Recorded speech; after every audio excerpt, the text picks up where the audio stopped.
What's going on YouTube? It's your boy Jericho G. And today we got some more Zed Run for you guys. I'm about to hop in a 2,000 meter race. As you guys can see, I've got two of them queued up right here. One that we're running for a $543 prize pool, and then just like a $54 one.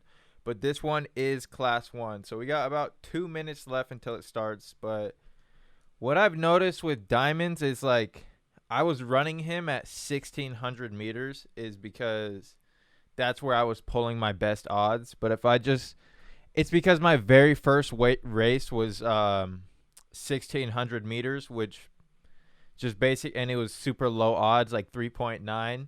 So it's going to make my 1,600 meters odds, like it's more skewed because the first odds that I've got were super low, and then they've got higher from then on. But the basis of where they started was super low. Anyways, I'm learning that my horse is super good in like 2,000 meter, 1,800 meter, 2,200 meters. So I've won $654 prize pool at 1,800 meter, and then a $695 prize pool at 2,200 meters. So we're at 8.2K total won and like 0.59 total profit with ETH. But let's see this race. So we've got some dogs. We got Wild Dots, Coffee King, Dank Goose, Festus, been kicking my butt lately. And those are the ones that I know of. So let's hop into this race. All right. It's the most fun part, like the last minute. Here we come in. Heart starts beating, especially if you got a big prize pool. We've got a decent sized one on this one. Wild Thoughts, a dog. Yeah, boy. 20% win rate, still holding up. Perfect cadence. Coffee King, been kicking some butt lately. I see you. Pearly Gates, I see you. Why but why? Biolistics 2. Prince Fabulous, that's a dope coat. Dank Goose. Festus, been whooping people lately. 21% win rate. And Snowpiercer 19.5. So these legendaries been putting in work. I don't know. People are telling me to sell Diamondz and I should have got Z2 Genesis, but no way I sell this horse to take a risk on Genesis, anything Genesis, unless I can get a Z1. You coming to pay Z1 price, or you want to trade a Z1 for Diamondz? Come talk to me. All right, I like when we start off in the back. We're in 11th place right now. It always be lagging when I record videos. Just close everything else. I like it. 12th place. I like it. Just don't. If we don't push too early, we're good. And I like where we're sitting. Me and Festus right here. Watch us break at the very end. Probably around like last 800 meters. Watch the push. It's Nakamoto's, don't be playing. I don't know if he's Nakamoto, but your boy's Nakamoto and we don't be playing. So somebody's about to push. Probably at the 1,000 meter mark.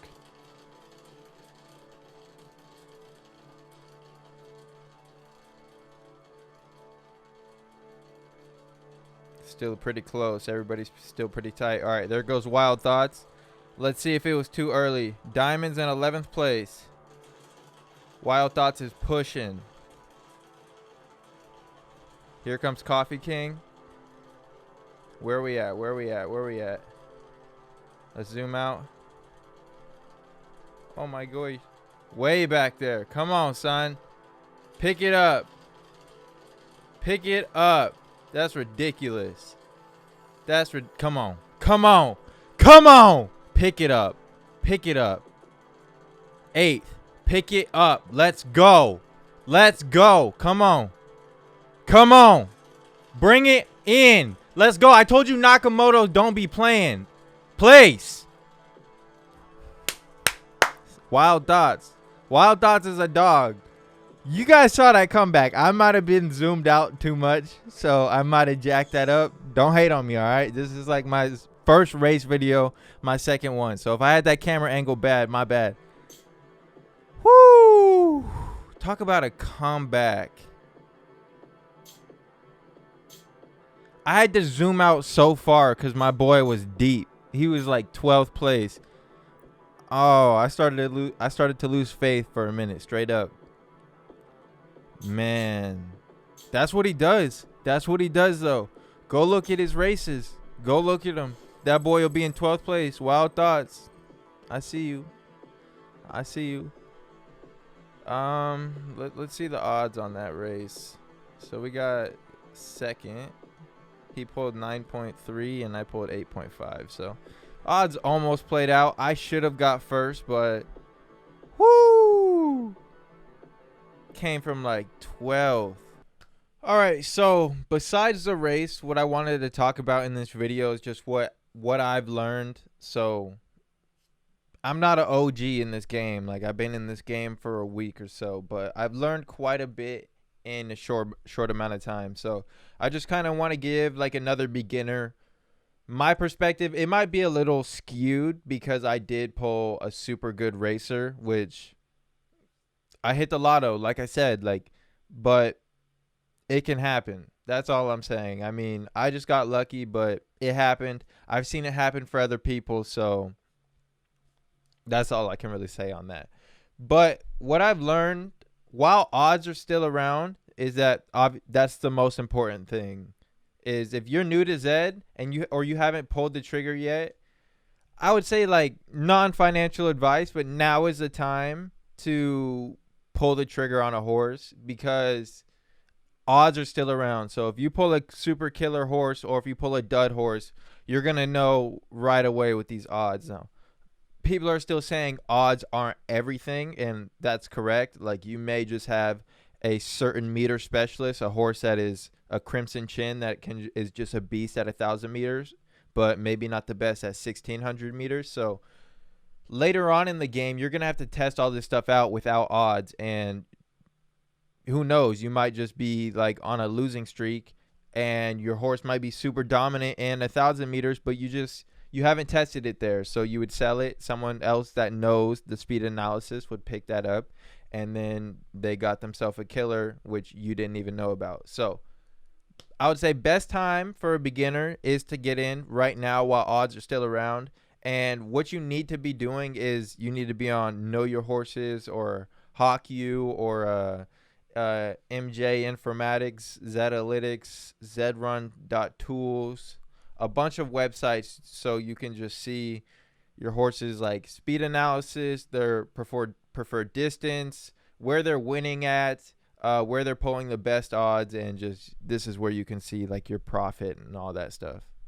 And the second thing what you need to be doing is if you're going to be buying a horse, and if you're still like if you don't know what a MetaMask is or any of that stuff, I would just go watch, like I've said in my previous video, Al Smizzle, Centribus Stables, Poseidon Racing. Go check out all those guys. They got like more information on, or Doofy Racing. They got videos on how to get your MetaMask set up with Zed Run, and just that's the best way to go about it. Non-financial advice. So also what you need to be doing when you go buy a horse is just go look at the lineage of your horse. See just what your bloodline's looking like, right?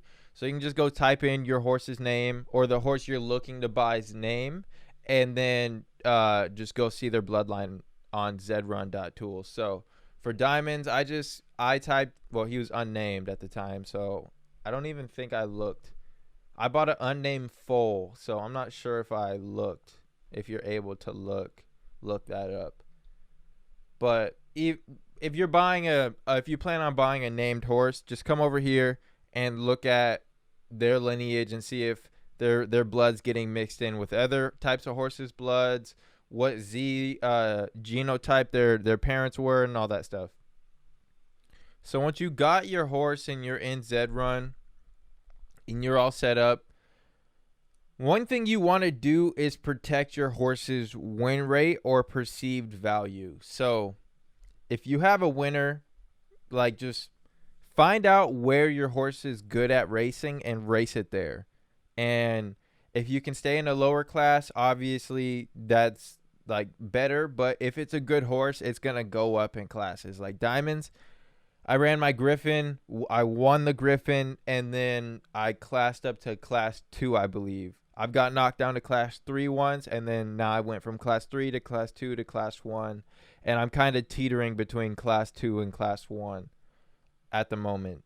But one thing you want to do is have its perceived value hold. So with my other horse here, like this is kind of where I wasn't the best trainer, I wasn't the best owner of this horse because I've raced it in unfavorable. Like I've seen the odds for this horse right here are not the best.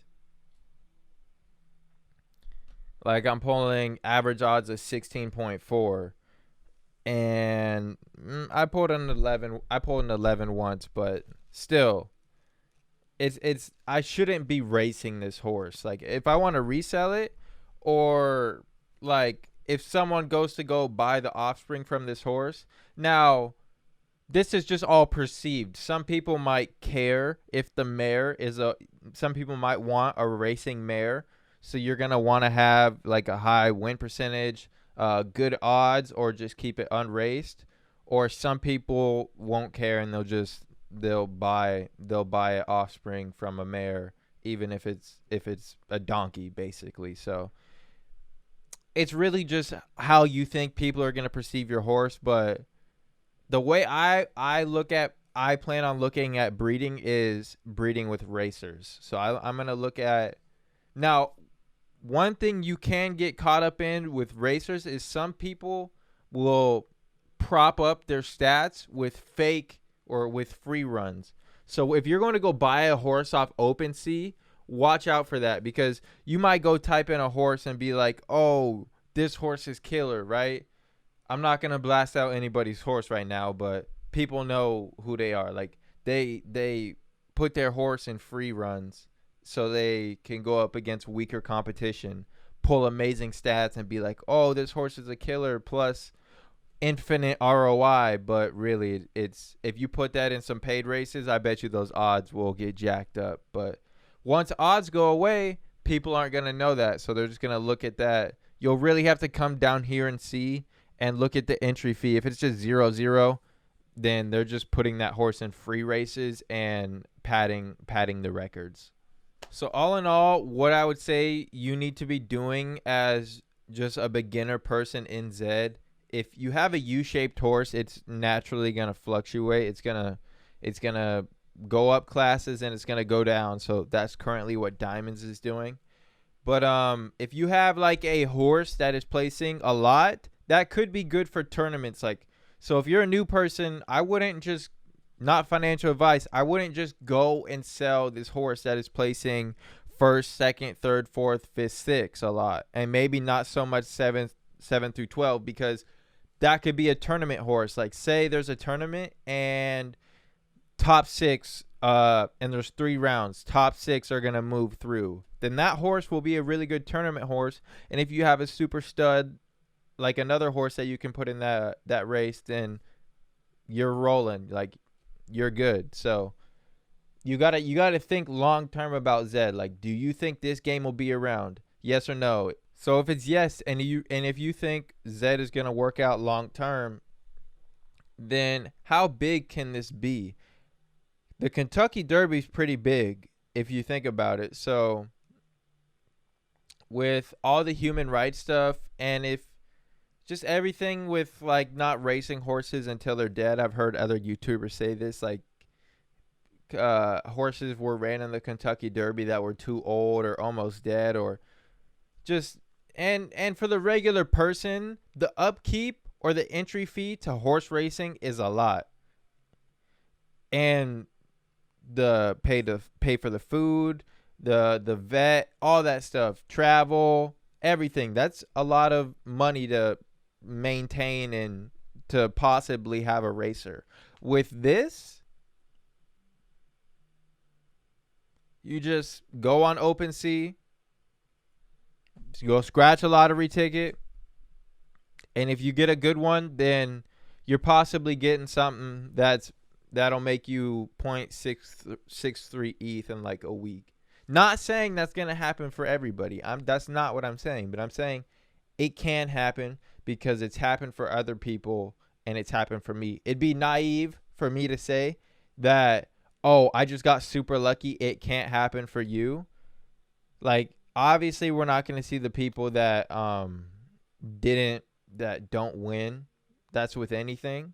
But if you're seeing quite a bit of people win, and I have no affiliation with Zed, like, I've been watching Zed from the sideline for a while, and then I've jumped in, and then now it's like, I didn't know what I had at first. Kind of was like, am I onto something with this horse? Started hearing about U-shaped horses, and turns out I was onto something. But it can happen. Like, it happened like that. It's a crazy story. And you could come into Zed and be a flipper if you want. I could have came in and I could have flipped this horse. Like, so if you want to just come in and flip, do that. Because I could have made a lot of money flipping this horse. A lot. But my whole perspective is if, with anything, if someone's going to offer me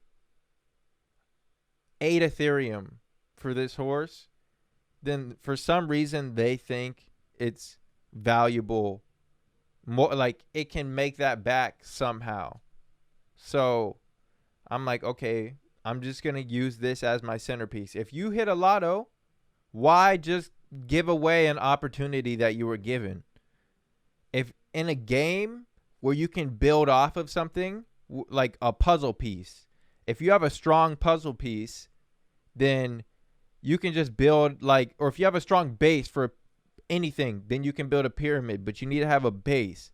So if I was starting Zed, I would either run the lotto and try and get something off of OpenSea, unnamed, or I would just go research stats and odds and all that stuff while they're still here and get a proven racehorse. But obviously, that's going to run you more of a premium. Or you could just get donkeys and go breed Nakamoto and hopefully hit the jackpot. There's a lot of ways you can go about this game, which is really cool, right? Like, there's not one, you don't have to go through a single door to enter. You can buy a horse off of a super coat. You can buy a horse off of it being a racer. You can scratch a lottery ticket on an unnamed foal. You can do a bunch of stuff. So you can win a giveaway because people be doing those. I'll be looking to do those soon. So if you stuck to the end of this video, like and subscribe for me, because I don't even be saying that in the beginning of my videos. I kind of just sit here and ramble, and I don't know. I don't have much of a point to this video besides that now's the best time to get in Zed because of the odds. You can see where your horse is good. You can see if your horse is good right away. That's going to be taken away because when odds go away, then you're not going to be able to instantly know, like after a Griffin, oh, this horse is pulling sub 10 odds in class 2 or 1. Like, okay, I've got something on my hands. So it's the best time. 2, I would just say genotype and obviously closer to Z1.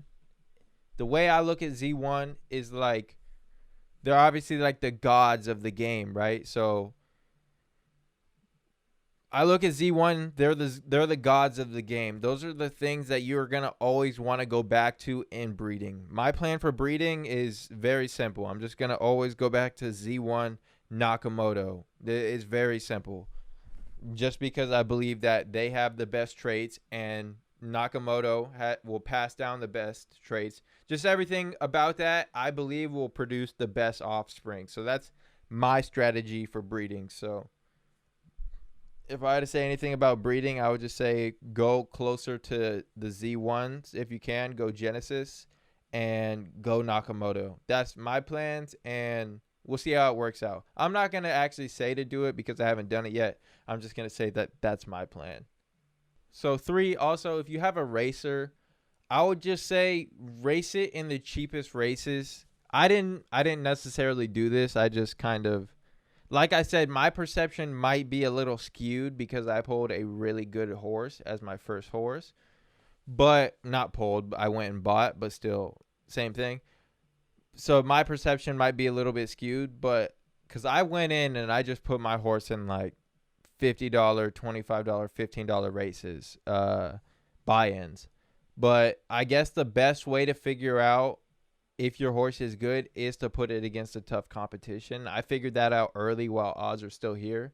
So that's what I would do, actually. If I got my horse, I would just, to be honest, if you got a little bit of money to spend, if you don't, just put it in the 250, the $2.50 races, and just check your odds while you still can. I can't say that enough. Like, odds were a big deal for a long time. I've went back and watched Poseidon's videos, everybody's videos. You guys would just all base everything off of odds. And then within the past day, yesterday, I believe, Know Your Horse is updated, and we're doing all like the speed analysis stuff and talking about the left side of the curb. And I know I might be rambling, but if you're still watching this video, thank you.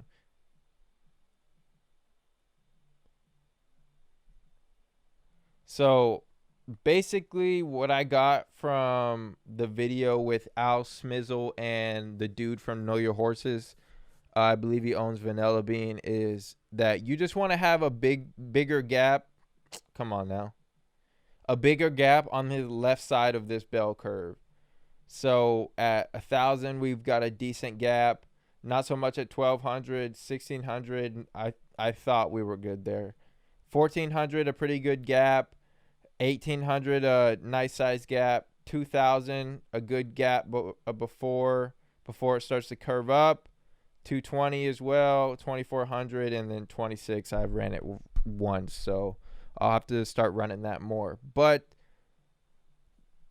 it seems, well, not it seems, it's everybody's starting to go more towards speed analysis. And I saw an article by someone that they were saying a few months back that article was written that speed analysis is the key factor on profitable horses. So do all this research. I guess this is just a video to say do your research. Do your research on your horse while you can, and now is the best time to get in because odds are here. Race your horse if you have more money to spend. And if you're pulling sub 10 odds, which is not going to be a lot of people, but it can happen, right? Like, people play the lotto, we scratch tickets, we play slot machines, we go play blackjack. If it's a game you enjoy, and I understand some people might not enjoy it if you're not winning, which is obviously understandable. I enjoy the game because I win